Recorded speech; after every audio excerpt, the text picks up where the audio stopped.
A very warm good afternoon to here. This is A.R. Muthu from Computer Science Department. I am here to host this session. It's a glad welcome we bring to you this afternoon, filled with the desires, hopes, and dreams we all share. Now, I would like to call upon Mr. Ilangovan sir to give the welcome address. Sir, please. Thank you, Mr. This is Ilangovan from Computer Science and Engineering Department.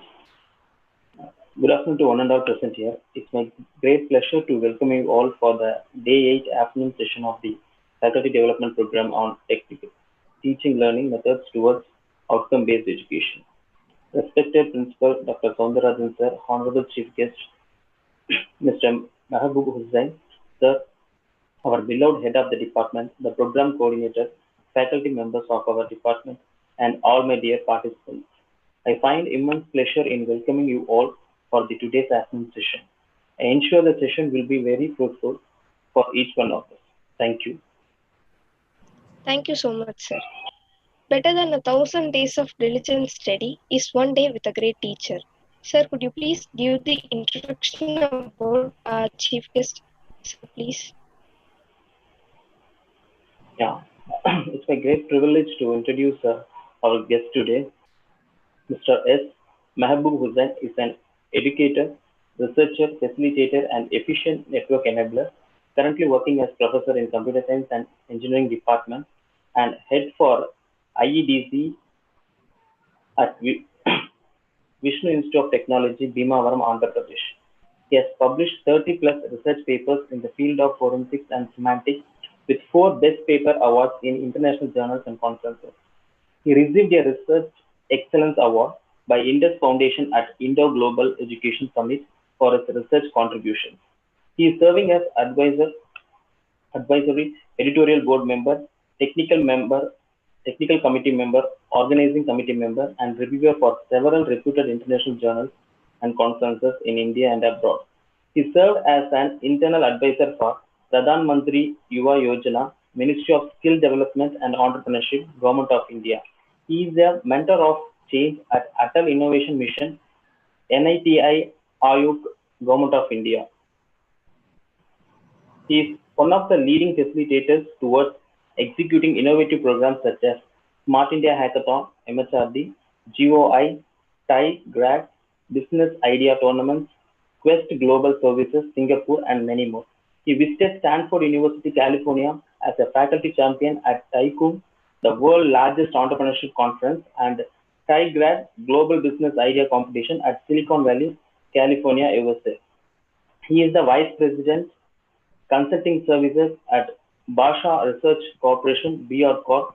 He is a certified entrepreneurship faculty educator from Ministry of Skill Development and Entrepreneurship, MSDE, and recognized as Pre-Incubation Management Facilitator by Ministry of Human Resource Development Innovation Cell, Government of India. Once again, it's a great pleasure to welcome you, sir. Thank you. Thank you so much, sir. Now, I request every participant to turn on video for the photo session.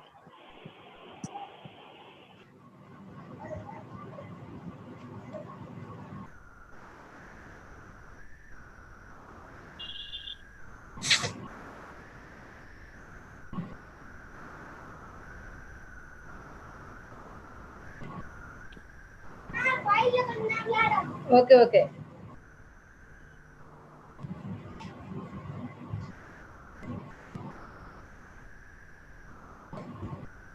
Thank you. Thank you all. I would like to call our honorable chief guest to continue this session. Sir, please.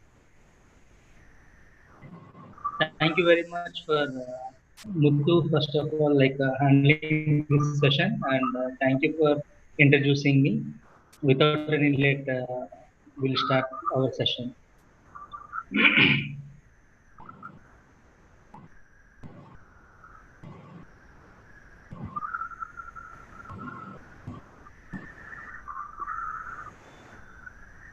I hope everyone can able to see my screen, right? Yes, sir. Yes, sir. So today, it's about effective mentoring techniques for higher education institutes. First of all, I thank Velammal Institute of Technology, Department of Computer Science and Engineering, and Dr. Gladys for inviting me for taking up this session. So the roadmap of the today's session will be like this with 4 modules, all about mentoring, goes with the origin of mentoring and what are the 3 W's of mentoring, phases and misconceptions, types of mentoring, benefits of mentoring. And the second module is about effective mentoring techniques in higher education institutes, like what are the virtual tools available and how outcomes will be generated for HEIs, as well as I'm going to share some of the interesting case studies today, and also how to implement the strategies in higher education institutes. And along with this, I will also share how to get mentoring opportunities in various bodies like Atal Innovation Mission Niti Aayog, as well as how to act as a mentor for Smart India Hackathon, MSMEs, and today only the Google Code Championship has been released. I'm also going to share that. And with all these learnings, how to become a successful mentor, that is very much important to the faculty of higher education institutes to act as a mentor, to give the proper direction to all the mentees, so that I'm going to share some important points about mindset of mentors, as well as how to be a consistent mentoring, and how to be an inspiring mentor, as well as I'm going to share some manifesto of mentors. Let us start with all about mentoring and the origin of mentoring. Eric Parasol said like this: many more definitions are there for mentoring. As per the Eric Parasol, mentoring is to support and encourage people to manage their own learnings in order to they may maximize their potentials and to develop their skills, as well as to improve their performance. That too, to become the person really what they are want to be, is the real mentoring. And many more definitions are there. Here, you feel that this is a very ancient picture. Like the first picture represents the Odysseus and his son Telemachus, and at the right side, Telemachus and Mentor in the Homer's Odyssey. So, in the universe, when we are talking about mentoring, we need to understand who is the first mentor in the universe. Here, I will come up with a small case study. To understand why mentoring is used so extensively today, it can be useful to know a little about its history too. It is widely cited that the concept of mentoring originated with the character of mentor in Homer's Odyssey. This is nothing but an ancient epic poem dating back around 3000 years back. The Odysseus is a person who entrusts his young son called Telemachus to take care of Mentor. When he went for a Trojan war, he unexpectedly, like for decades and during that time, the mentor nurtures and supports the boy till the young age. And later, in some sort of research, the person called a researcher called Robert states that Homer doesn't not give any mentor characteristics that is associated with mentoring, and simply as an old friend of Odysseus. So he wants to create a character called mentor. From that time, from 1970s, most business people and researchers really start recognize the vital role of mentors play in the development of the corporations as well as education institutes. And from 1970s onwards, mentoring has been increasingly day by day in all the workplaces. So the mentor is a character created long back ago, and we call as mentoring in today's scenario. And in this pandemic situation, real mentoring is very much required because we are not able to be in a physical mode, and virtual mentoring is very much important. I'm going to show some important tools too. And coming to this 3 W's of mentoring. Always in any scenarios, we can ask what, who, why. So in this scenario, let us see what exactly the mentoring is. It's like a trusted relationship between the two people, like the faculty and the students, who has provided some sort of guidance and support and all the time encouragements to fulfill his needs as well as his goals. Here it's a very interesting story. Everyone knows like these two great guys, Steve Jobs and Mark Zuckerberg. I will share a small little story about this one. Although that mentoring relationship went deeper between these two people related to the work issues and work-oriented bond was found between the Steve Jobs and Mark Zuckerberg during the early years of Facebook's development. And in one interview, like Zuckerberg explained like this: early on in our history, when things went really going well, we had a hit tough patch and a lot of people wanted to buy Facebook. Lot of people tried to buy the Facebook. At that time, he met Steve Jobs and he seeks mentorship from him. And this in evolution of Apple, when he was thinking about that, Zuckerberg was given a small suggestion by the Steve Jobs to visit India, to look people around in India, how the relationship between the two people are going on. He visited India and witnessed that people connected with each other well and fine. And then he understood not able to give up his Facebook to anyone and he maintained himself. And we know that this is the turning point for Mark Zuckerberg with his Facebook. And you know that many Facebook famous mentoring relationships that have developed over a long period of time are successful because both parties gain some benefits. This is true.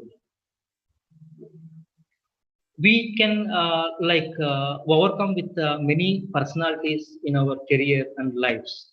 So three different people will be like this: a coach, a sponsor, a mentor.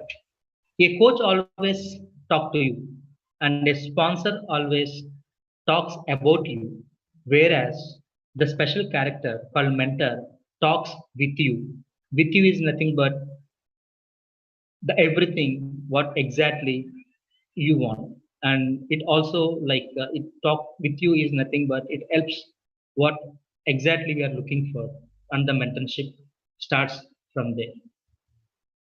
It's all about the supporting one to one, not to mentee or mentor. Both parallel things will be going on, and with some sort of trainings, and we can give some sort of direction as well as to motivate the particular students towards chasing his goal and become successful in every aspects.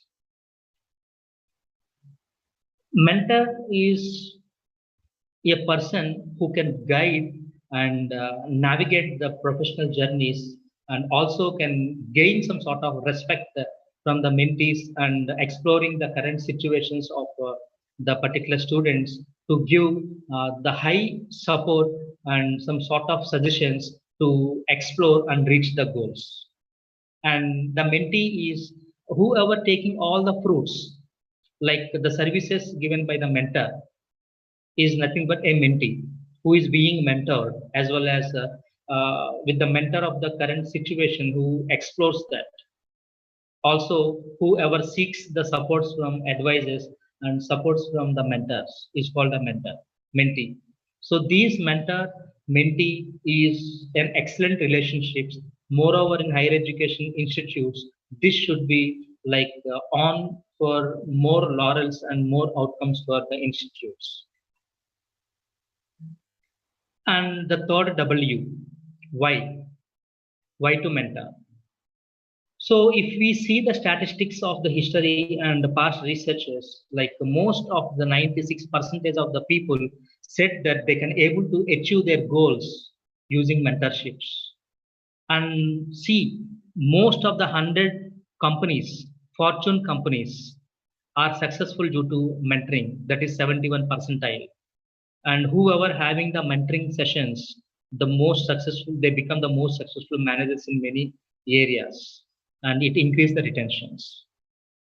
Not only for that, most of the higher education institutes runs this mentoring techniques to enhance the faculty members to develop their career in the direction of research as well as higher educations, and providing the rightly timed feedback and show some sort of a pathway for the better opportunities as well as the improvements of different areas.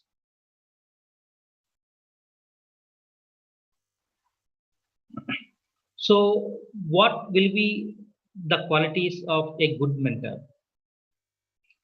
As we are on the respectable teaching positions, and we are always being honesty, trustworthy, supportive, and listener, approachable, open, means like whenever we are in a mentorship, like we are providing some sort of mentors, we should be honesty, and we need to support the students wherever it is required through sharing some sort of resources and giving some sort of insights, and always we need to be approachable, available for the students sakes, and we need to discuss openly the things which are good and which are not able to build up the plans.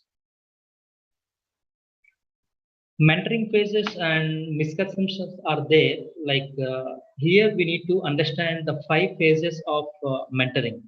According to the Clutterbuck, he says there will be some sort of 5 phases. When rapport building is very much important in that is the first phase, which is decide whether the mentor and mentee are aligned with the mindsets and can work with the projects and negotiate what each expects. And the coming to the second phase, the direction setting, it gives some sort of clarity between the two understanding people like mentor and mentee to reach the particular aims and how the relationship will be formed from this stage. And when we go to the phase 3, progress making, it involves the mentee define and committing the personal changes, and mentor must guide support wherever it is needed. So in every step of the progress, the mentor should help the mentee. And the phase 4 explains about this winding down, when the relationship has helped to deliver the desired outcomes of the mentee, the both will be grow together.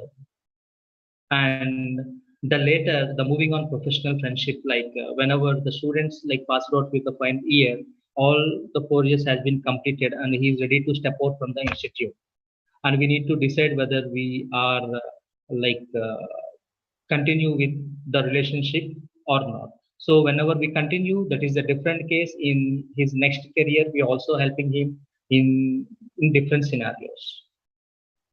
And in each phase, it requires the different behaviors of the competencies of the mentors. And here some sort of misconceptions are there. According to Lance Hodgson, he says that mentoring is not at all a coaching or a training, whatever we see in the real time, but it's a broader relationship between the mentor and mentee to extend his high support in a broader way. And it's not a passive endeavor, and it's not happening occasionally. It should be involving frequently, and also when it should be as a goal oriented communication. And it's not a therapy, because it should be an constantly under current of positivity and involving moving forward and making progress in the direction which we are going. And it's not a one-way street. Always the mentor and mentee communication will be in 2 ways. Whenever they openly discuss about the problem statements and whenever they discuss about the things, both should be communicated with each other, then it will be good for that. So mentoring is not a one way, and it's not a cure at all. That means mentee should always listen to the mentors and taking some sort of advices, and it also needs some sort of zeal to change and move forward in the career directions. Here we have some like different types of mentorings. We all together gone through some sort of mentoring, but in we can like follow all these type of mentorings, but we are naming is here traditional mentoring with one-to-one, one mentor and one mentee. And group mentoring consists of some students, a set of students of a group, and one mentor is mentoring him. And team mentoring shows that many of the students are involving in this process, and many of the mentors also involved in the process. So the multi-direction process will be going on in this team mentoring process.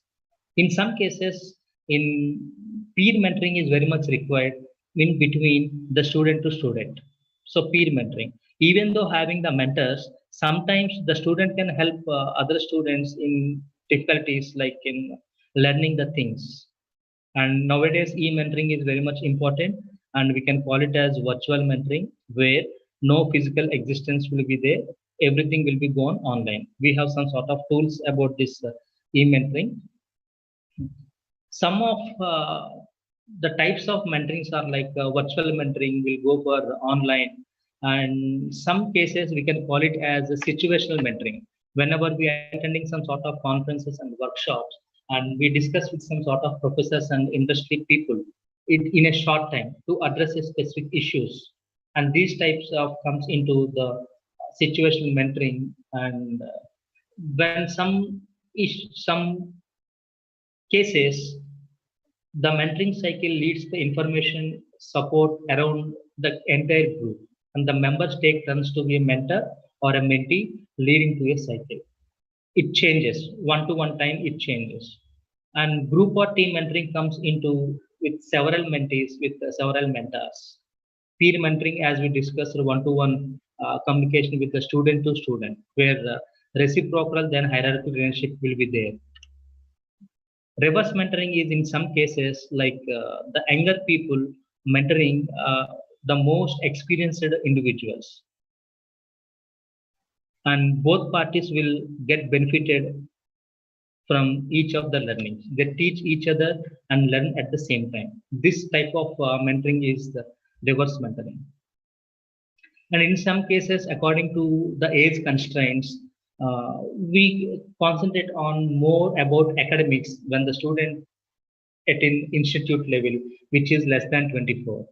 And when he passes away from the institute and stepping into his career, we are most concerned about his career aspects, which will directly and which strengthens the institutes for learning outcomes, as well as the scaling of the PG educations, as well as in research and innovation. And also there will be some sort of development of faculty in effective teaching.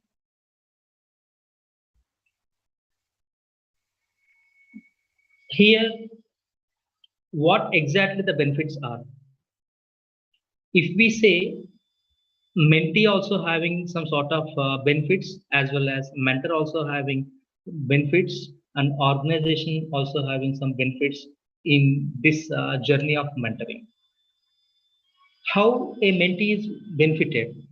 He is able to learn some analytical reflective skills, life skills, and can able to develop his organizational and professional skills, which is also helpful in his academic performance, as well as uh, he got some sort of good insights in this journey, and also he gets some sort of awareness about the resources available in the campuses, and he developed his own practices in the coding skills and other areas he can improve in his own by getting some sort of inputs from the mentors. And also if we take reinforces self-confidences and willingness to take risk to develop the new things, new projects, and he can ability to accept the criticism. This is very much important, which will impact the mindset of the students and increases in the job satisfaction, and he will get some sort of opportunities for effective role and ongoing learnings, and he can develop many skills like problem solving and lot of things. And in the same journey, mentor also gets some sort of awareness about the own learning gaps where he is lacking off, and he can fill it up, and also get some sort of up-to-date organizational knowledges. And there will be huge opportunities of networking, and definitely it helps a mentor to develop his leadership and communication skills. And there will be a high chance to develops the ability of taking up challenges, and most importantly, the profile will raises in every aspects when we are in this process, because more opportunities will comes into the picture with the more networking, as well as one can develop the commitment, and can try to the career advancements. And also more importantly, he can able to assist the mentees for avoiding common academic pitfalls and the social pitfalls, as well as we can also deal with some sort of personal problems. Coming to organization, so how in this process, like a mentor and mentee process, organizations get benefited with this. In this direction, we can develop some sort of many things with coming up the new ideas, new projects, where we can apply for the publications and patents. And if we check out with all the things, definitely it will improve the rankings like NIRF, and it develops a separate culture in the institute with innovation and startups. And also the core faculty can like get some good skills and competencies, and increase the staff morale, and having some sort of good trust and confidentiality. It also gives the chance to the senior management that how organization is really going up with the talents, and there will be some successful planning, succession of the planning, as well as we can easily achieve the mission vision of the institute or organization. And it give a good chance for developing a mature management population, and it really provides the quality of service with teamwork and the cooperation among the faculty members. So with this mentorship, like mentees are getting benefited, mentors will get benefited, and as well as with these two parties, the organization definitely grows in a higher manner. Quickly, we can see this mentee specific skills, like mentees can acquire mentors, they can able to learn quickly with showing up the initiation process and following through and able to maintain the relationships. And coming to the mentor specific skills, he would able to inspire the people, inspire the students, as well as can able to instruct the new capabilities with the providing the timely and correctly feedbacks. And there will be like he will be the pathway of opening the new opportunities. And coming to the both mentor and mentee skills, listening activity, listening actively will be required, and the trust upon each and everyone will be required, encouraging each and another when they could able to solve some sort of problems or can achieve some goals. And identifying the goals are very much important, and need to understand the current reality. So these all things will be, and also at the same time we need to explore the growth and opportunities, and how to maintain the relationships in a long manner. And if it is the time, we need to end our relationship when the students pass out from the institutes. So building the trust between the mentor and mentee is the first step to concentrate on, because it should be a establishment between a bond between the mentor and mentee in a positive direction with a personal relationships. We need to create the foundation and the trust in between this, which will be possible only with the open mind. And also fulfill our promises. Exactly. So whenever there is some sort of targets, if we able to do, we need to do, or else we need to explain him if it is not possible, so that whenever we have promised, we need to fulfill that. And how to do this? Getting acquainted. We need to introduce ourselves like with the mentee and mentor with a confident and the smile. And always we need to remember that pronouncing with their names make the both people happy, and using some sort of icebreaker activities to tell about everything and also to learn about the mentee. And we are not able to be a non-judgmental, like we need to limits and do not engage in negative conversations anytime. And whenever we are ending the sessions, we need to be in a positive note. And this will definitely builds the trust between the mentor and mentees. And how the main thing is we need to explore the growth opportunities between the two, with enhancing the life skills. Moreover, we can able to teach all the engineering studies and the technical stuff to all our students, but we as a mentor, we need to also like uh, provide him with life skills which can able to motivate healthy behavior, and also it increase the confidence of the students.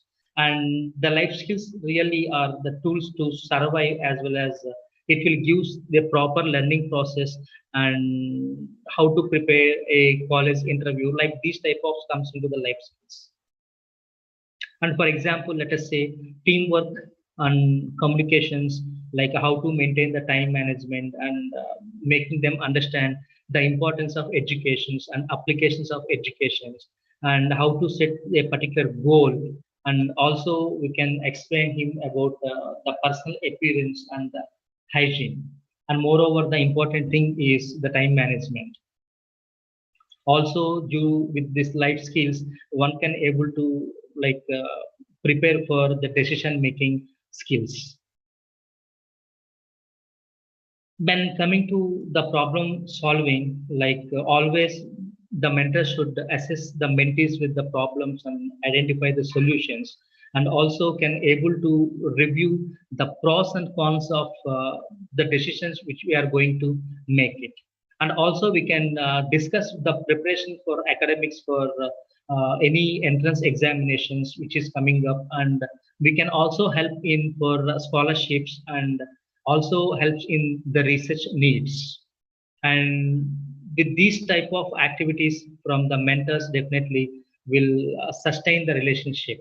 And the mentor can also help in towards the community as well as educational economic resources, and explain how to utilize in a proper way. And the main important point, we never able to lend the money from the mentees, and we need to avoid as acting as a professionals, because whenever we act as a professionals, there will be no sustainable relationship. We need to be as friendly as possible, and we need to be as a guide and as an advocate. So in 360 degrees, we are going to mentor the students in every scenarios, not only in educational. We need to help in life skills and financials, applying scholarship towards the research and everything. And also we can help them to apply for any competitions coming up. And we definitely come to know that when we should end the relationships, and when we are ending the relationship, we should be in a positive note. Is it nothing but the transition? Mentoring techniques are very much important. It should develop the effective mentoring conversations between the mentor and mentees. These, if these are some sort of techniques to be an effective mentor. The first and foremost is active listening. Active listening comes with an open-ended questions like what, who, where, when, why, how to deal these problems, and what to do, where to do, whom you need to contact, when should it should be done, and these type of questions. When we are discussing with these open-ended questions, the communication will be prolonged for a long time, and the communication will be exchanged in a positive way. And active listening is one of the key a key point in the mentoring techniques. And mind mapping is one procedure, and force field analysis, and personal quality profiles, appreciative inquiries, and some scenarios of careers. Active listening skills are comes with this to being attentive and summarizing the things what we have discussed about the things, and how to reflect the particular feelings and probing the questions, what, why, when, who, like this type of questions. And coming to the mind mapping techniques, whenever we starting our mentorship journey, we should plan and we should develop a some sort of mind map for the benefits of the particular problem statements, and what are the like benefits with the collaboration, what we can develop like team working and sharing, and how to collaborate with others, and what is the productivity like we can achieve, like efficient, intuitive, and how creativity we can think with the ideas and innovations and thoughts. And if we can able to create these type of mind mapping, it will be easy to explore the things in and around us. And these academic mentorings, in higher education perspectives, the development relationship between the mentor and mentee will be there. So this mentoring is a long-term and ongoing process to guide, to develop the professional and the overall personal skills of the two people. And the mentee is should be in the regular interactions by the mentor guidance to gain all the skills and experiences. On a positive note, the positive role model of a successful student who supports in giving the academic advices, as well as we can care about the student's success and achieving the goals. And it also in higher education institutes, the mentoring process will definitely empower the students to develop in various categories of skills, to develop to think about the innovations, and it definitely helps towards the placements and higher educations. See, when we're talking about the higher education perspectives, the mentoring should be maybe done between the students and faculty and deans and heads, and in some cases the director will mentor all the heads and deans. So this is the relationship between the students and the faculty to mentor for the higher skills, and the deans can mentor the colleagues and the faculties for higher perspectives of the department growth, as well as the director and principal visions will definitely help for the institutional growth. So this definitely leads to achieve the rankings for National Board of Accreditation (NBA) and get the rankings for NAC, and also the star rating for Institutional Innovation Councils, and getting higher publications for the faculty as well as the students involving in the process. And we can improve our the profiles using ORCID, as well as we can develop some sort of startups in institute level with the help of the faculty as well as the student projects. We can enroll for the startups, and moreover we can participate in the competitions like Smart India Hackathon 20, Smart India hackathons, coming up hackathons, and many other things are there. So this is mentoring is interrelated things between the all hierarchies in higher education perspectives. See, there will be some definitely outcomes from this mentoring process. Whenever students are trained in soft skills, whenever students are trained in the business skills or technical skills, and when we give some sort of inputs in the direction of research and innovation to the students in this mentoring process, definitely we can able to build the confidence and communication skills in among the students, as well as faculty can improve the same. And it is easy to design the future plans and projects. So these are all some initiations will come in the journey of the mentorings, and they can discuss the new ideas and can propose the new projects and can apply for fundings, and the students can able and cope up to participate in software or hardware hackathons, and can able to participate in various business area plan competitions. And with these skills they can easily compete in Smart India hackathons, National Innovation Contest, Global Quest, Tigrad, many more things are there. And definitely this model will increase the research and publication strategies of institutes with the help of the students as well as the faculty with the new projects, which leads to apply the patents for the institutes. And this is all about the continuous learning process in between these two bodies like mentor and mentees. Definitely, like the faculties and students get the career opportunities, and moreover, with all this process, the improvement of institute rankings will be there, like NIRF, ARIA, and the rankings in Times and IACs and all other bodies. And we can easily like get accreditations or extensions of NBA and NAC will be definitely done. So how this is directly related? Through this proper mentoring process of the faculty and students, whenever we can able to provide the new projects and new ideas and new research and new outcomes, definitely it helps the institutes to move forward in a positive way. Here, like I would like to show some mentoring tools. Before going to that, we should definitely understand the 5 C's of mentoring. How to be committed with this process, and how consistency to be there, and what exactly the concern between the two fellows, and how to maintain the proper connectivities and connections and networking, and how to maintain the confidentiality of the information that have like discussed between the mentor and mentees is very much important.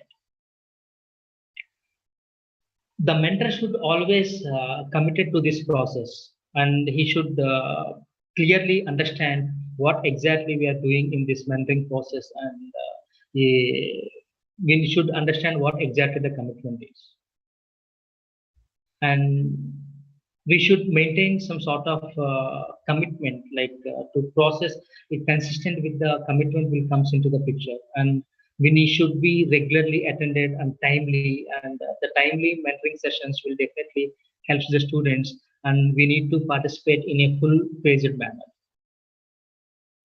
Definitely, it should be there. The concern will be there for a mentoree issues raised for the part of in the mentoring relationships, and also the mentor should be give some sort of support and a handhold when there is an issues, and we must show some sort of compassion in this scenario.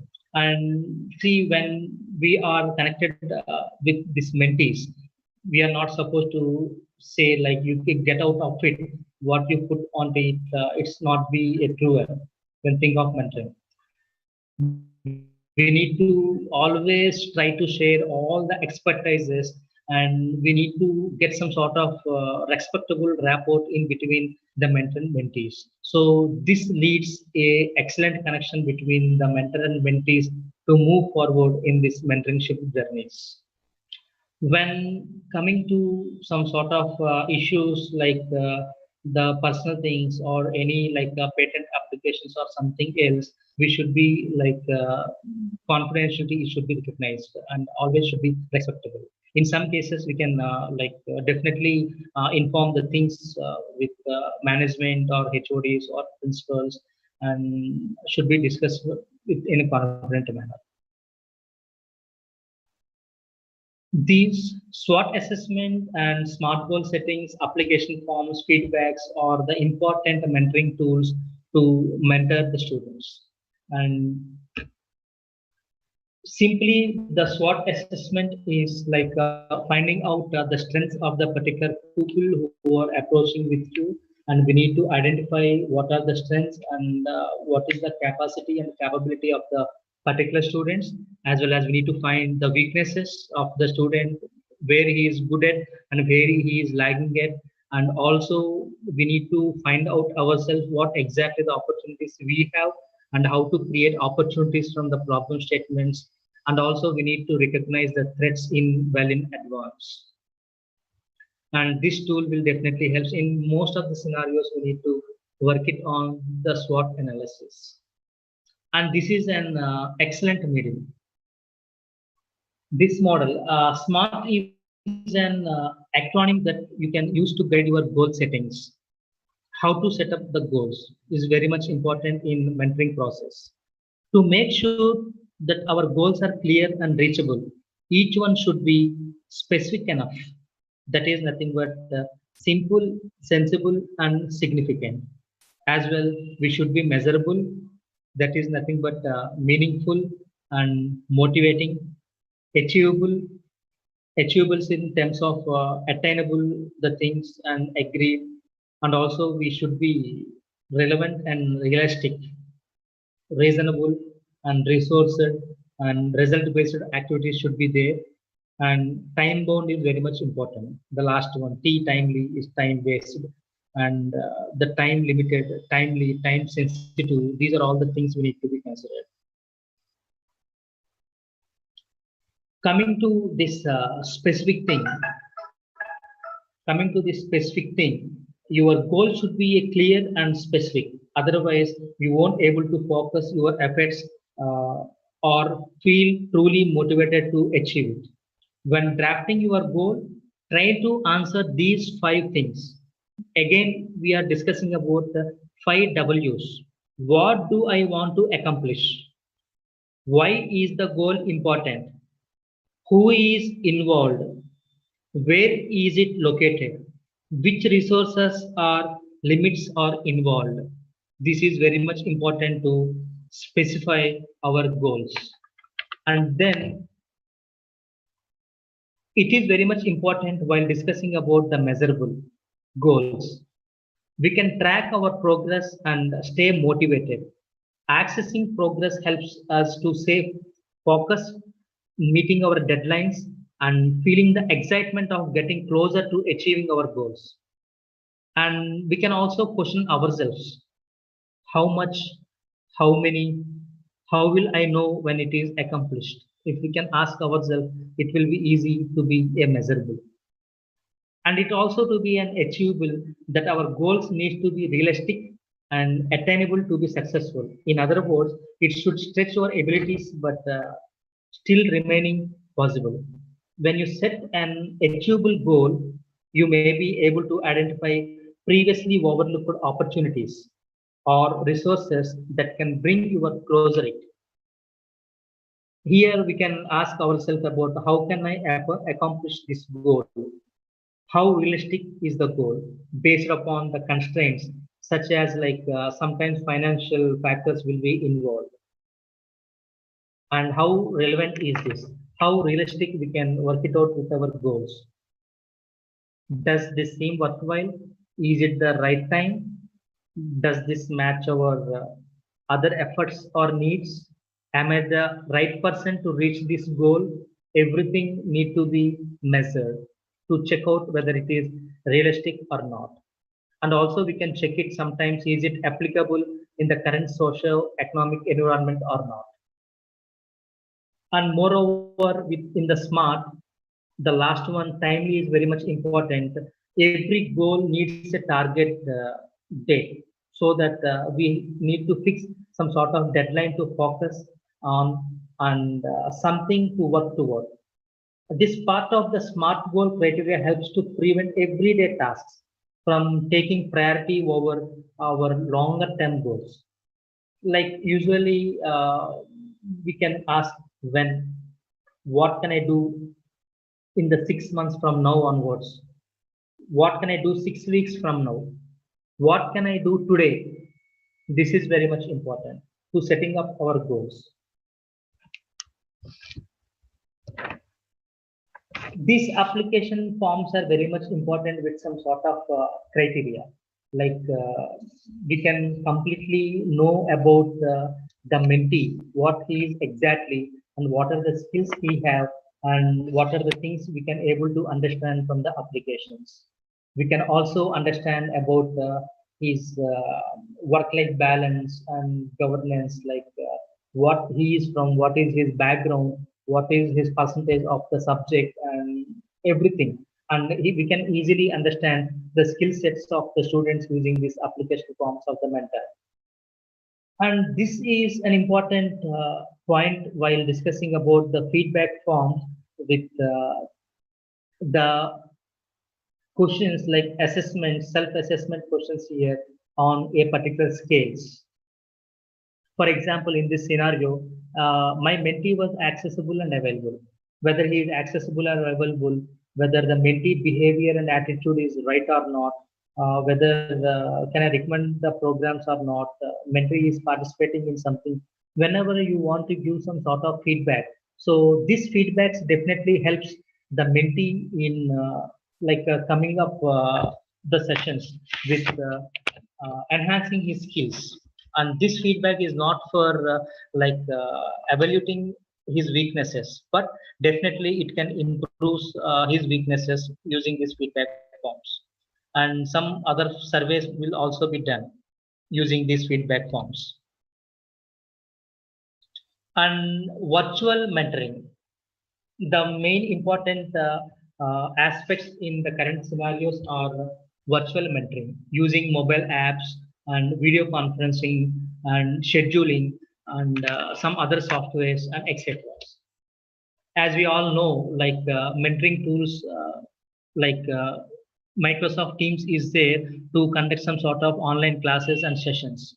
And where there is a Slack, this is an application where we can use for the bulk number of registration as a groups within a same Slack. For example, Velammal Institute of Technology having a Slack, you can add all classes here and all the faculty groups here, and announcements to the students will be given separately and to the faculty given separately in a single platform.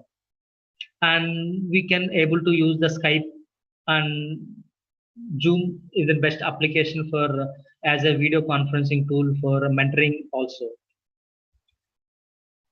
We must never miss the schedules. So that is the important the quality of the mentor, that never missing the schedules. So how to remember the schedules using this technology? We have some tools like Google Calendars and World Clock Meeting Planners, and some other tools are there like calendars, 10 to 8, Freebusy, Hotspot, and many more. Calendly, Setmore, Doodle, lot of things are there. These are all some particular tools available online. See, we can also evaluate ourselves. This is like a rubric for evaluating the mentors.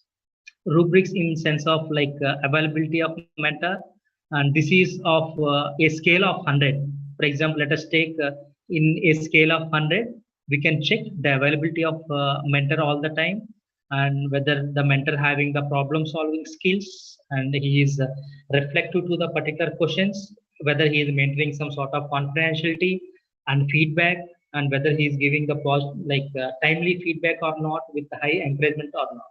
So that we can calculate according to this metrics, we can get some sort of points. If according to this in 100 point of scale, if we get up to 60, it actually involved mentor.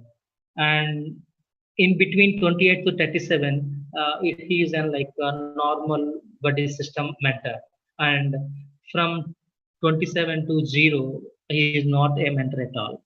So this metrics we can create ourselves sometime, and organizations also create the metrics to evaluate the proper mentors in the current scenarios. Here I would like to share some sort of case studies and some sort of applications. See this guy from Tamil Nadu. If you see in the pictures, you can able to see the auto rickshaw, as well as some a bed and some toilet and some kitchen, everything is there. He is Mr. Arun Prabhu of Paramati, Vellore, Tamil Nadu. He really shocked everyone by building a wonderful house on auto rickshaw. This auto rickshaw is of 36 square feet space, has not only a bedroom, it's having a living room, kitchen, toilet, bathroom, and workspace, also having a 250 liters water capacity. It has 600-watt solar panels, batteries, cupboards, hangers, doors, staircases for dining outside. It is called as Solo 0.1 project. It is prepared in only the cost of 1 lakh rupees from a old three-wheeler and recycled items equipped with a solar battery. It takes only 5 months to build the Solo 0.1, aiming to provide a temporary home to laborers, homeless, and small shopkeepers at a low price. Where this idea is coming out from? Through his design thinking mindset, as well as the good they have created this thing by joining listed company building. We know this guy very well. Rather than this guy, we know Oyo Rooms, Ritish Agarwal.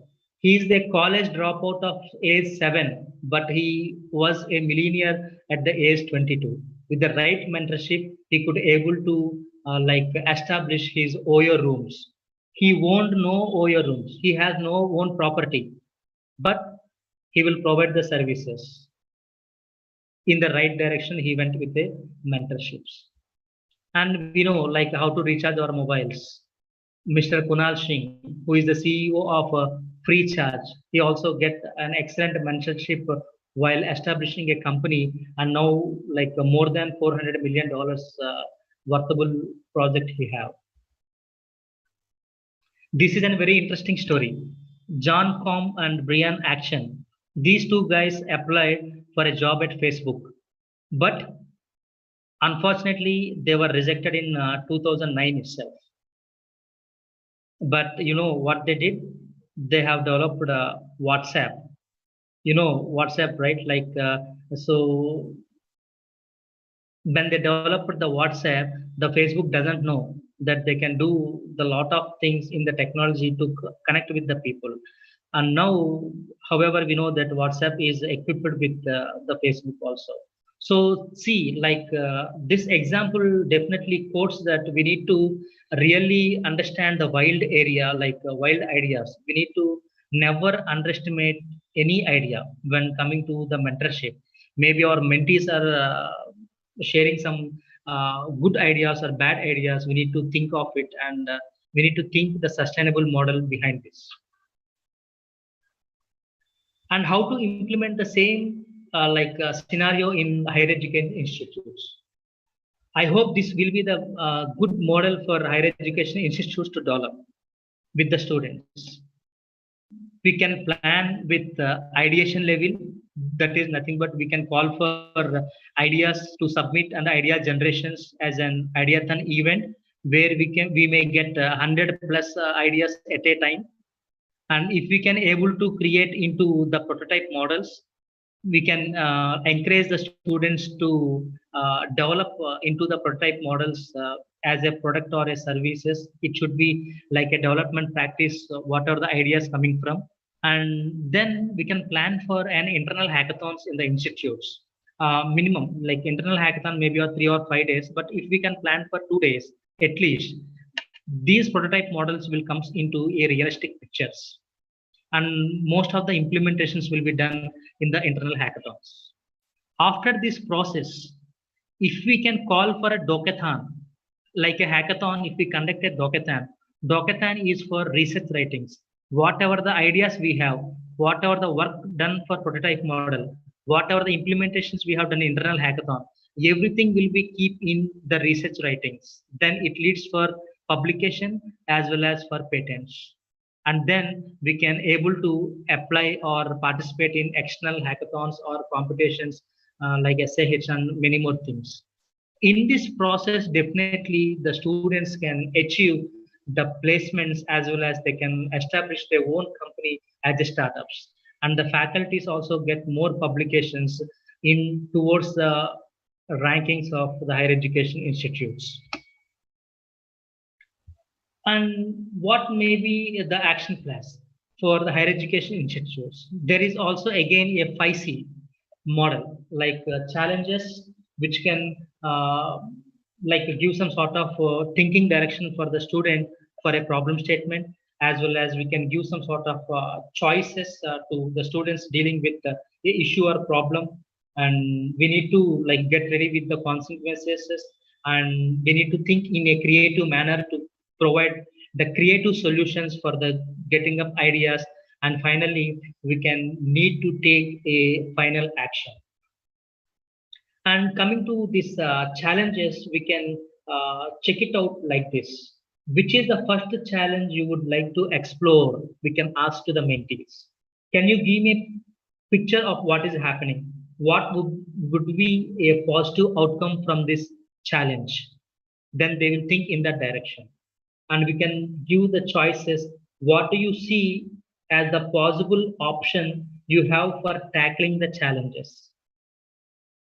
And what do you see as the plus and minus involved in pursuing the options ABC?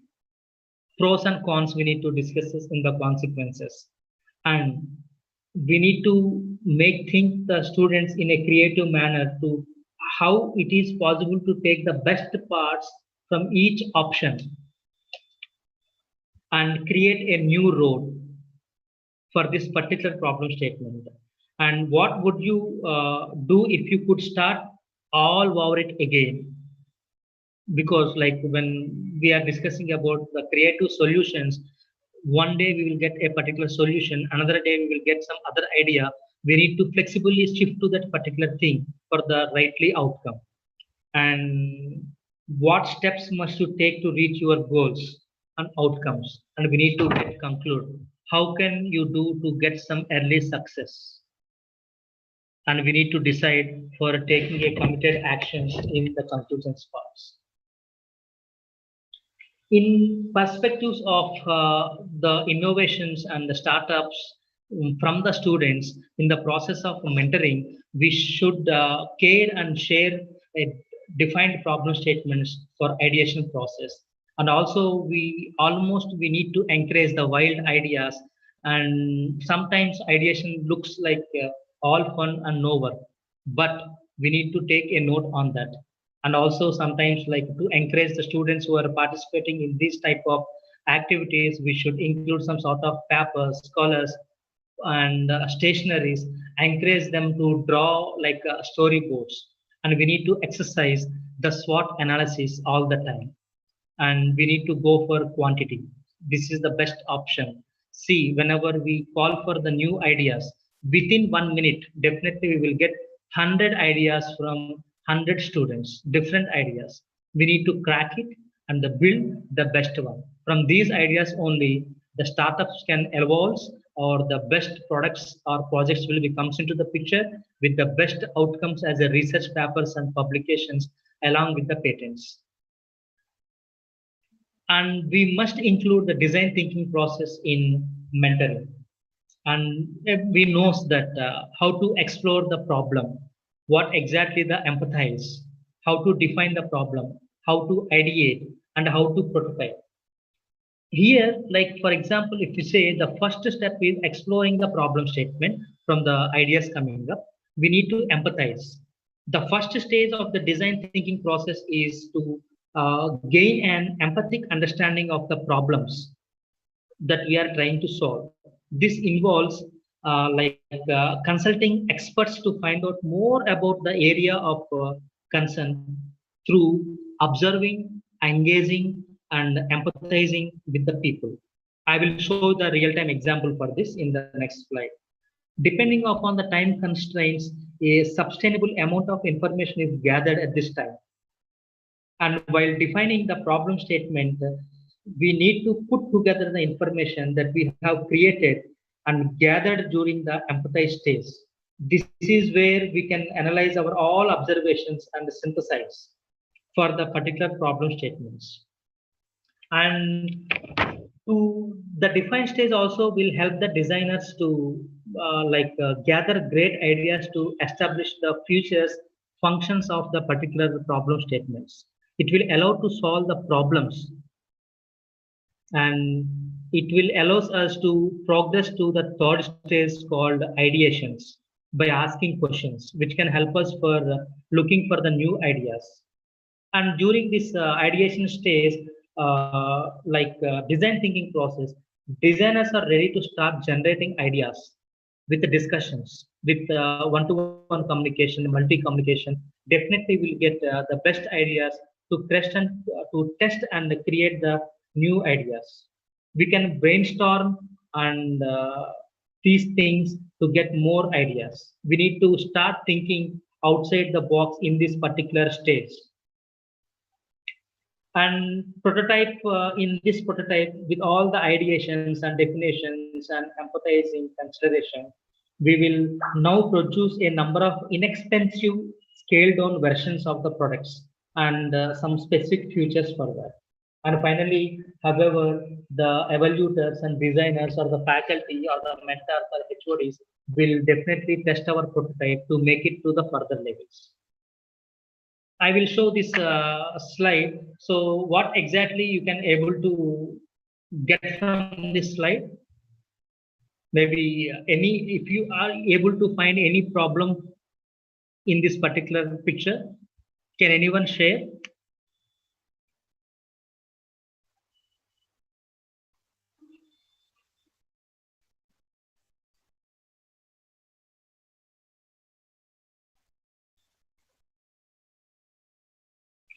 See, I could observe that, I could observe that a car is there, bike is there.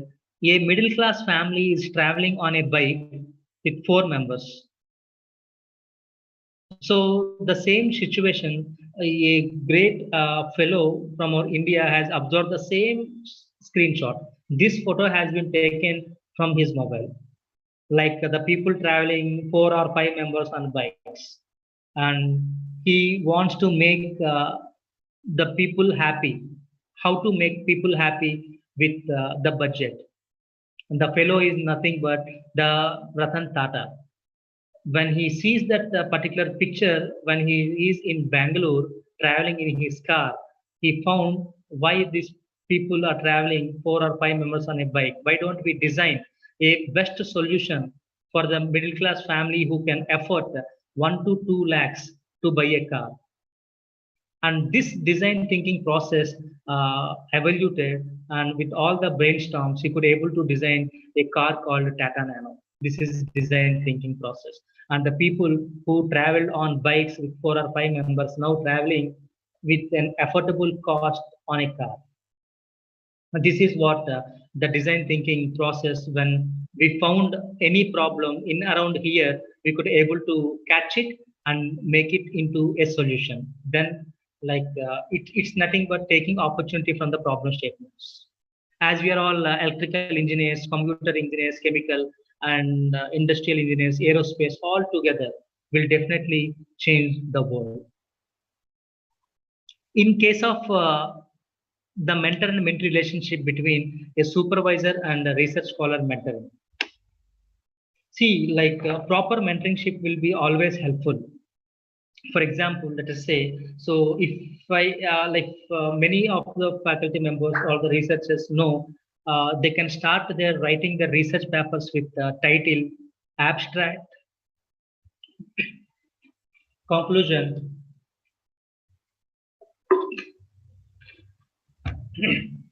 they can start writing with abstracts and titles and everything. But according to the elsewhere, we should maintain the data first. Data in terms of the figures or the tables or something else like that. We should maintain the data first. And then according to the data, we need to write the methodology we are applying for that. And then we should note down all the results and we need to write it about the results. And then we need to discuss how your data has been evaluated with using the methods and how the results has comes into the picture, as well as then we need to conclude the particular project. And then we need to start writing our introduction. After that, all the title, abstract and keywords comes into the picture according to the whole story. Like this, we can provide the mentorship for all the researchers and scholars in the research area. So mentor and mentee relationship is not only in between the faculty and students, but also in between the mother and son and a researcher and the supervisor and a HOD to the faculty. In every scenario, mentoring is very much required. And moreover, here I have 30 points that definitely to be remembered by the faculty members. We need to give a good learning, give students authenticated choices, and we need to support students into helping the own way, and we need to discuss importance of students to build up, to demonstrate resilience, and all the things we need to discuss. And these 30 points, however, I'm going to share with you. You can check out with this. And what are the various mentoring opportunities are there? Like Atal Innovation Mission is there. You can apply for the Mentor of Change. You can assist the N number of schools across India. This is an excellent opportunity given by the NITI Aayog Atal Innovation Mission to become Mentor of Change.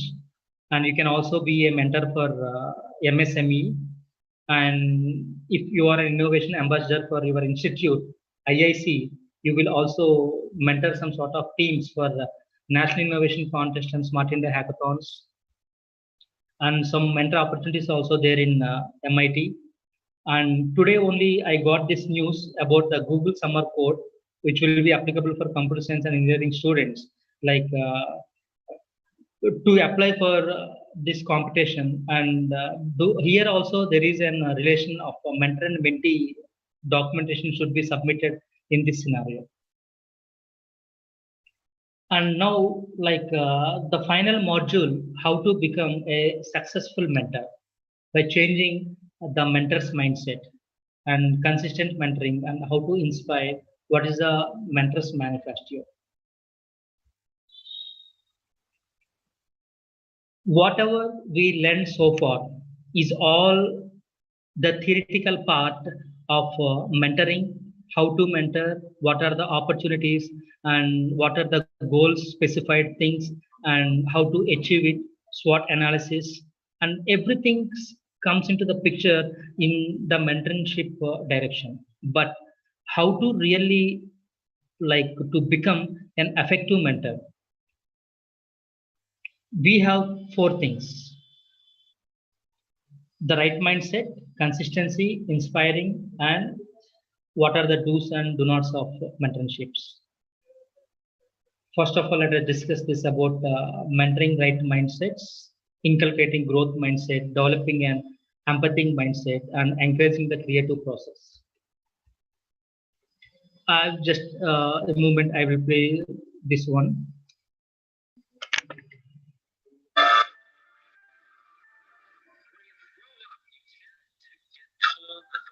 Is the way it is, and your life is just to live your life inside the world. Try not to bash into the walls too much. Try to have a nice family life.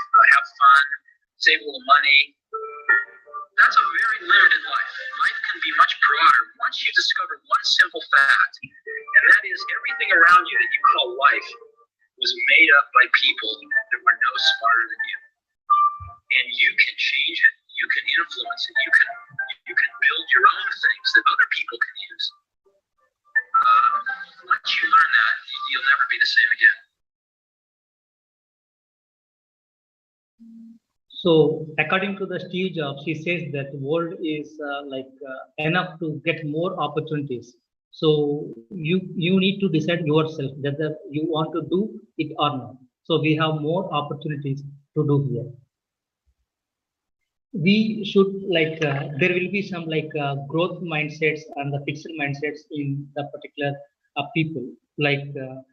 Some people may not accept the criticism, and they can't able to feel threatened whenever some people get success, and they give up easily.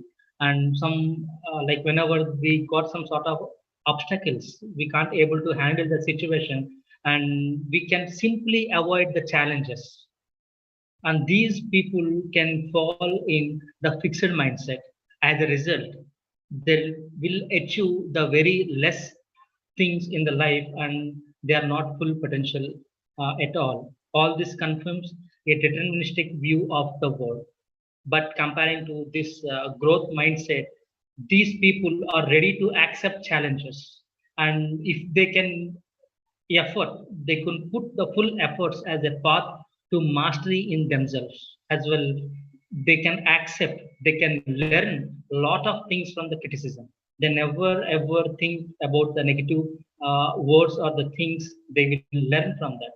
They will really enjoy and celebrate the success of others, and they accept challenges easily, whoever having the growth mindsets. And as a result, these type of people can definitely get a higher level of achievements, and it gives them a greater sense of a free will. And we need to decide whether we need to fall in the fixed mindset or in the growth mindsets. In the growth mindset, like the feedback is very much constructive. Like for example, if you are reviewing a research paper, however you will give the constructive feedback that will be given by the type of these peoples, and always they will check some sort of opportunity in particular failures, and it challenges help to grow. And in fixed mindset, and they feel like their potential is predetermined, and they will stick to what they know. So these are the two categories of the mindset of the people. And I wish that I wish always falls into the growth mindset to capture the opportunities and take the opportunities. And what exactly the strategies like to move forward towards the growth mindset in our mentees, so whoever we are mentoring. So we should allow the failures of the mentees, and also we need to take advantages of the mistakes. So why to take advantage in mistakes is nothing but whenever they fall into the mistakes, we need to show them what exactly in which point they have fallen, and we need to lift up to move forward. And we need to embrace always the word act, and also we need to praise the mentees in every situation in the correct manner, and put in the hard work and ongoing vigilance to build the growth mindset is very much important. And we should always try to develop a thinking mindset of the mentee as well as ourselves towards the growth mindsets. And empathic mindset is also very much important to be a successful mentor. It's nothing but how do we feel about the people of others, and how we can share their perspectives. And so many benefits are there with this empathy thinking. It really promotes the genuine open mindedness of the different perspectives, and it encourages our to the mentees and the mentors to understand the problem in deep. Also, it discourages being rigid towards one's benefits. So always in life, in career or in life, we should be empathy towards the problems and towards the people. And as we see, these two things are really connected, between a strong link between empathy and critical skills are really interlinked with each other. We can demonstrate this empathy type of mindsets, so we can fully present and in the interaction and conversations, not in a lighter way. We need to involve in completely, and also we should develop some sort of complete listening skills empathically, and we should really understand the signs of the people. Those are nothing but the verbal signs, and we should be non-judgmental, and always challenge our own opinions and judgments, always ready to help others. How to encourage the creativity mindset in the mentees? According to this Edward D. Bono, he says that creativity involves breaking out established patterns in order to look at things in a different way. Whenever we can able to look at the things in a different way, there should be a lot of problems. But from the problems, we need to achieve the solutions. Here, I will show a small example. Whenever there is a problem, we also having some sort of habits to solve that particular problem towards the solution. We may definitely get some sort of good improvements, maybe little faster or little better, and maybe little cheaper and little easier. But when we involve the creative problem solving skills applied to the problem, so definitely it will become the right solution. It will be give the huge improvements, and also it generates the new methods with defining the new architectures. So whether we have the habit of solving a particular problem, no matters. But we need to involve the creative problem solvings in the solving the problem. Then definitely there will be a huge change. So why does this creativity really matters? Creativity is definitely needed because in this world, uh, it's the future is now more unpredictable than ever before. Creativity is the core of our ability to weather unforeseen or disruptive events. So definitely in the students as well as the faculty, in the management, the creativity thinking is very much needed in this scenario. When I talk about the creativity, I must share this example. Recently, very recently, in last month, a person like Madhu has invented a new wind turbine which extracts potable water from humid by using electrical wind generation. So he is from the rural background. He is thinking about the problem in a different way. So he thinks, why don't we generate some sort of water from the wind turbines? He got that idea. He worked on it from last 1 year. He's very close, mentee of mine, and working on some ideas. He prepared everything in this lockdown, and now he developed an excellent product. Like our honorable prime minister also applauds him for this invention. These type of creativity ideas are very much required in this current scenario. We must be consistently achieve our goals, definitely. We need to setting up the hard goals, as well as we need to encouraging the embarrassing collaboration between one another, and we need to communicate impactfully. These are very much required for like uh, being a consistent achiever all the time. So we need to understand before discussing about how to be a consistent fellow, we need to understand where we are really falling, what exactly preventing us for achieving our goals, and how to really encounter this. There are two things. One is procrastination, and second one is when the brain says abandon ship. I will explain what exactly the procrastination is. It means to delay or postpone our actions or put off doing something. Whenever we think for something, when we put off, that is nothing but procrastination. We all, in some scenarios, procrastinate to do small or big tasks because our brain has the habit of seeing the huge workload of an upcoming tasks. Most of the research reveals to us that the interesting fact about the human mind, we are better at remembering things that are partially done. Always we are very better. The researchers uh, came to the conclusion that when we solving some sort of puzzles or something else, when we left out somewhere else, again if we come back we can easily solve that. So procrastination is nothing but leaving the things behind. See, our brain has the habit of seeing the huge workload of an upcoming task.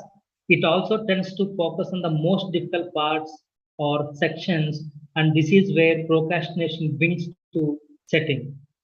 For example, as we try to avoid the hard work, we find ways to avoid it and trick ourselves into thinking that we are so much busy. So, just starting somewhere trigger our brains in a different way.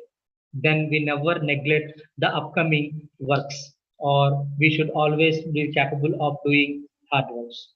And this is a simple example when the brain ship abandon, when the brain says abandon ships. That is nothing but when we like a lack of control on ourselves. For example, if we are on a diet doing well about 1.5 or 2 weeks, but when you your self control is running low, when your friend or someone call for a party, suddenly you will go and definitely you will consume more what you expect. So whenever we setting our goals, we need to be fixed on that. And we need to inculcate that our mindset should be like ready to view the problems as opportunities, because problems are only opportunities in workflows by the Henry Kaiser. I will share an excellent case studies that this strip, right? This is the strip where we can use for bags and like using for zips like that. So a problem that became an opportunity for a great invention. How this invention comes into the picture, we really need to understand a problem that has become as an opportunity, like how this is nothing but the burst. We know that when our childhood, when we play in playgrounds, all our pants and socks will attach it with this burrs. And the fellow like Mestral, he took the opportunity like Velcro. He's annoyed with the burrs and stickers always getting attached to his socks, and when he to his dogs also. So what he found is like a small hooks there, small hooks at this particular position of every burst. So he start thinking why these burrs are attached to the cloths or the on the dog's skin or the dog's hair. Then he got an idea. If we can allow this particular design to catch up the other skin or surface of the particular cloth, it is easy to like make these type of belt patterns. Then he started thinking in this direction, and he nagging the problem and saw an opportunity to innovate the things, and he patented the same thing. So from this particular position, he got the invention. This is very much required, like changing up the hurdles or the problem should be converted into the problem statements. This is the best example of the growth mindset people. They always allows the problems and they convert into the opportunities to solve the particular solutions. Then obviously 1 in 10 whoever taken the risks, that is calculated risk, they can only achieve the things in the current scenario. Here, how to really take out the problems into our hands, and how to change our thoughts to look up the problems as opportunities. I have 5 scenarios here. First one is like accept that problems are inevitable. See, the problems will always be there. Only the intensity of the problem may change.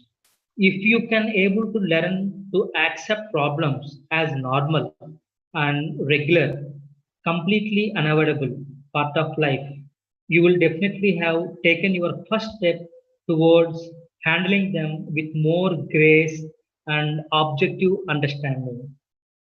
So we should allow us to choose to, for example, let me say, when you are traveling, if your bike got punctured, what happened when your bike got punctured? You will be in worry. I will say this example. We will ruin our moods and completely our day will be gone. But whenever we are capable of accepting that it is a very small, inevitable problem among other small problems that arise every day, and get past it. That's it. So always try to accept that problems are really very inevitable. Then we can definitely move forwards. And we need to steal ourselves. Our first impression often define our reactions. Always in any scenario, if you take when someone comes to you and explaining the problem statements, always the first impression is the best impression. And here, our first impression often define our reactions to the new situations. So, in order to start seeing problems as opportunities, you have to avoid making first impression altogether. We need to avoid it. For example, take the same example with the puncture tire. If our bike got punctured, our first impression might be, I am going to be late to institute or college, and this is going to cost me for leaves or something else, and I have no budget. And these first impressions immediately illustrate the problem in a negative light, rather than what is a neutral situation. Prevent ourselves, like we need to prevent yourself from forming these immediate thoughts by simply thinking the problem itself. I have a punctured tire, so I need to fix it. Then all the negativity thoughts will be gone aside, and distancing ourselves from the problems. For example, like once the initial reaction stage has been passed, we need to focus on distancing ourselves from the problem. We often have to think in a highly self-centered view on the world, that is leading us to think of all the bad ways a problem could affect us. So simply neglect the thoughts coming out of the problems. But if we think of the problem as a separate entity which is really unrelated to us, we will do a better job of controlling our emotions and start thinking about the problem objectively. Very much important. So distancing ourselves from the thoughts, as well as it should be solved, we need to think about the things. Okay, and we should learn our objectively to evaluate the threats and what are the consequences coming up with the problem statements. And this is our next step to separate the real threats and the consequences of a problem from our like imaginary ones. Whenever we face a problem, like we need to make a physical or mental list of all the significant negativity consequences that all we have. Making such a list will typically show that our problem is not as destructive as it seemed on the surface. Really, our brains are wired to imagine worst case scenarios and exaggerate potential threats so we can over prepare rather than under prepare. This will be suitable for the higher education institute faculty members to practice the things. We should be prepared for every consequences, and sometimes we need to ignore the reactions of the people, and we should really focus on the improvements. Finally, like we need to train our brain to think our response to given a problem as an improvement rather than a blind reactions. Patience is very much required. Now, for example, in this our example, like punctured bike incident, it is easy that I have a flat tire.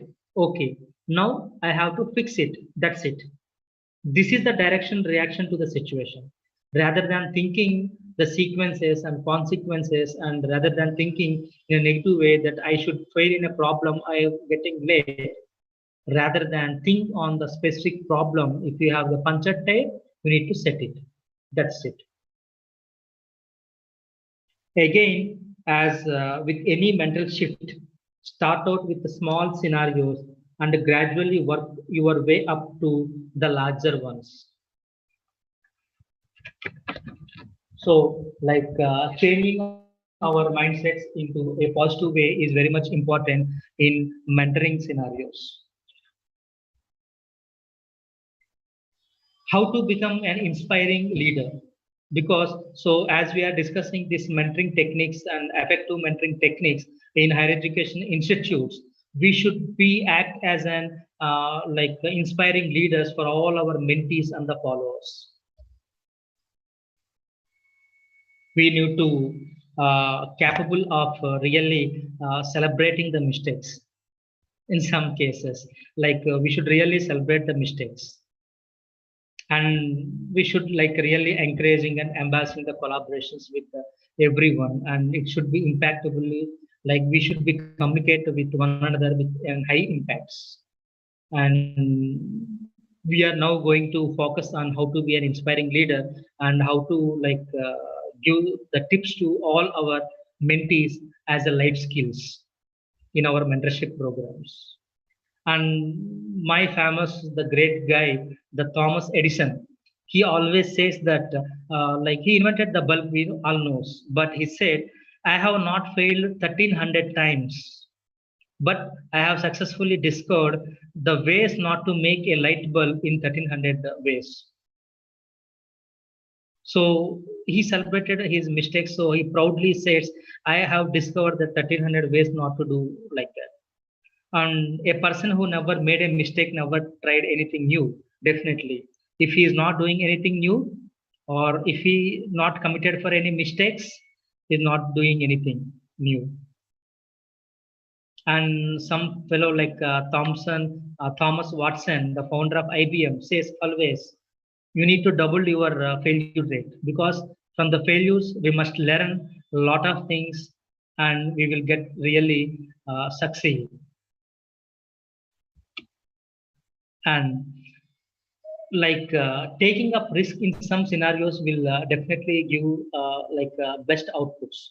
In most of the cases, student innovations and startups, risk taking is very much important. Whether we are comparing with the educational, the placements or the companies or jobs, something else.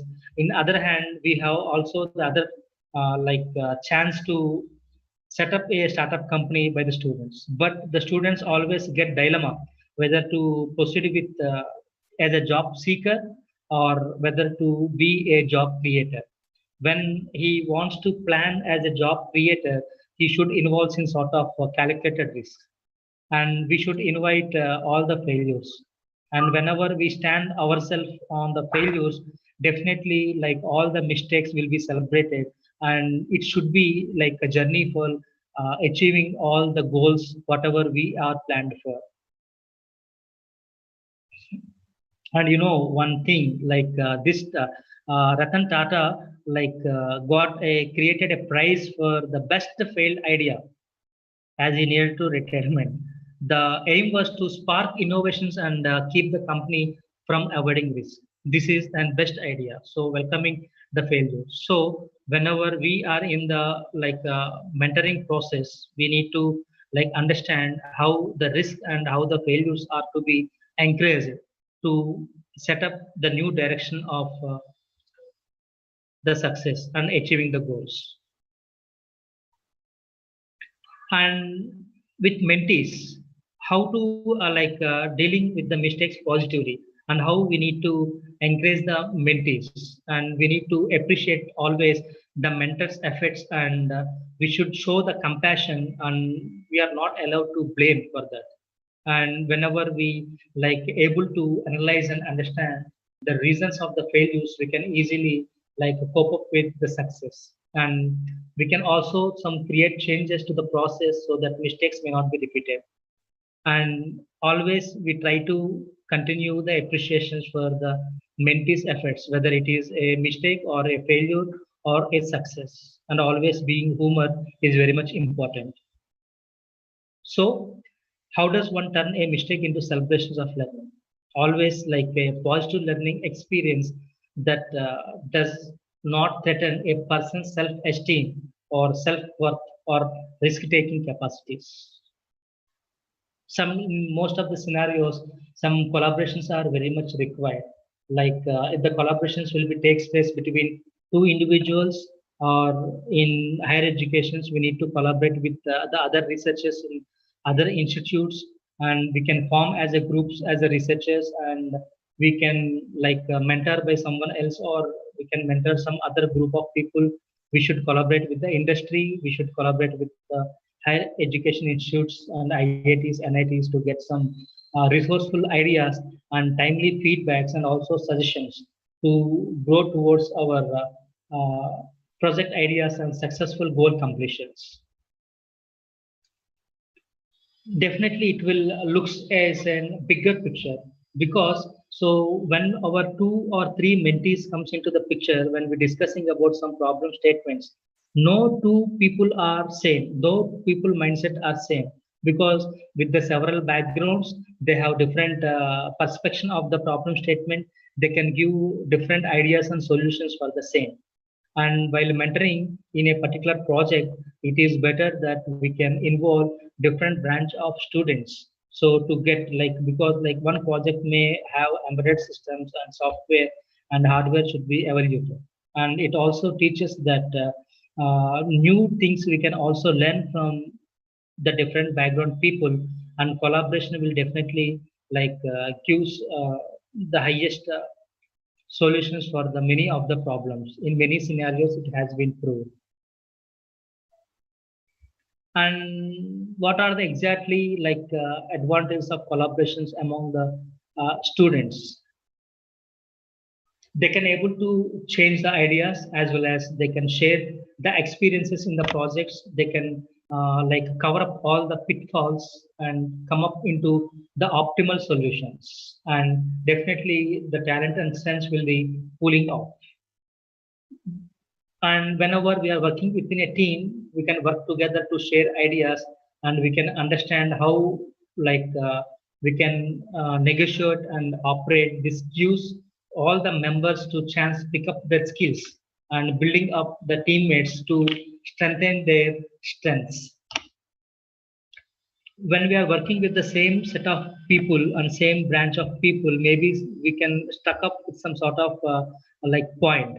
When we are collaborated with the different mindset people and different background people, definitely the solutions will be speed up. Because when there is a problem, it should be resolved easily, and the other members can employ their unique standpoints. Some good points will definitely be take into account by the experts. And this communication impactful is also a skill where we can teach to our mentees, like how our body like position should be maintained when we go to a conferences or presenting a paper, how our arms should be like directed, and how to face and how should maintain a eye contact with the like fellow people and the colleagues. And this will definitely impact our communication and strengthen our relationship between the mentor and mentee. And the postures are very much important.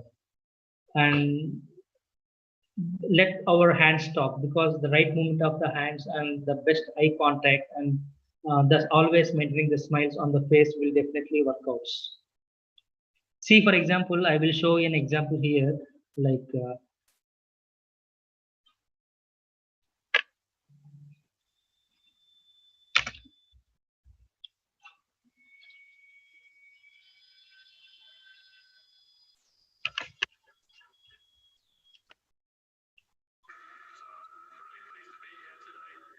to show you some of the new things we built into the operating system for new services. And I'm really excited. so this guy is also like explaining about something in his presentation, and he's out of mic and he can't able to present properly with no body perspectives. Whereas this guy can definitely like If you give the best agree impact. with somebody, don't nod yes. If you disagree with somebody, don't nod no. You will be if you agree See with how confidently he is delivering his lecture. So energy is very much required while delivering the presentations, and the content will be reached to the audience.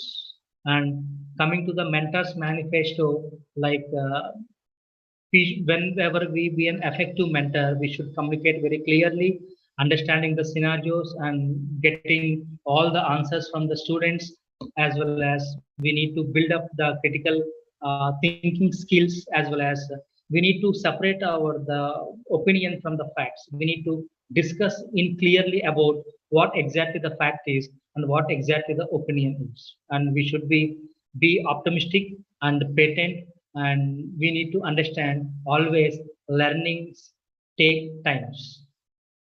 And to be an effective mentor, we should avoid like continuous talking about a same topic, and we need to precise our concept, and we need to challenge our students and ideas to push their thinking. We need to show the problem statements, and definitely like we ask the students to give the proper solution for the same. And whenever we don't know something, we should say no for the same. The I don't know is the best answer, and do not try to control the pupils. It's not a good way. And be kind always, using the positive narrations and giving the rewards and consequence systems, and to be an empathic listener. We should definitely like will be an effective mentors in our journey. And always, whatever the frustrations we have, we never lose our temper on the students, and information should be hold in confidence. And finally, I can say one word, that mentoring is a brain to pick, an ear to listen, and a push in the right direction. So, whatever we learned so far in today's session is all about the mentoring techniques, how to mentor, what to mentor, where to mentor, what are the various opportunities we have, and especially in higher education institutes, the mentoring process will be done not only between the students and the faculty members, but also the higher authorities. Everything is for the high outcomes and the positive results, and the ranking of the institutes and career of the students in, and it helps to achieve the goals of all the students. And I wish all the great mentors a happy mentoring towards reaching the goals of your believers. So, trust is very much important. We need to trust, and then we need to build up relations. Networking is very much important for the faculty members to like communicate with other colleague faculties to get recent updates for the better outcomes for the research and career opportunities. By this part, I would like to conclude my session. If any questions are there, or if you want to know how to apply for Niti Aayog or SAH mentor, you can ask me, or else I will, however you have seen the slide.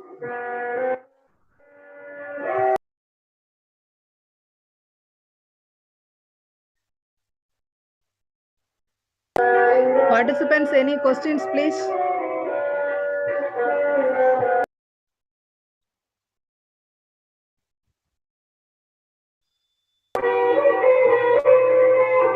Muthu? Yes, ma'am. Please continue. Okay, ma'am. Thank you for the wonderful session, sir. Give thanks for a little and you will find a lot. So please share the vote of thanks. So please. Thank you, Muthu. It's an honor to offer vote of thanks on this occasion. On behalf of our institution and the entire management, I present my hearty gratitude to the Honorable Chief Guest, Mr. Mahaboob Hussain, for sharing your graceful words on mentoring. You have started from Steve Jobs mentoring to Zuckerberg, and you have given so many inspiring examples like auto rickshaw homes, Oyo rooms, WhatsApp stories, and even nanocar stories. All the stories were really inspiring, sir. And thank you for your graceful words. As you said rightly, world is full of opportunities. We will try to grab one, and we will try to find it for our mentees too. Thank you so much, sir. I thank all our participants for attending the session sincerely. I thank the entire organizing committee for their efforts to make it happen. Thank you once again. Thank you so much, sir. And thank you, one and all. Thank you very much, Velammal Institute of Technology and Department of Computer Science, especially. Like I thank Gladys ma'am and head of the department, Sukumar sir and Soundararajan, and everyone participants for this great opportunity. Thank you very much. Thank you, sir. Thank you. Thank you so much.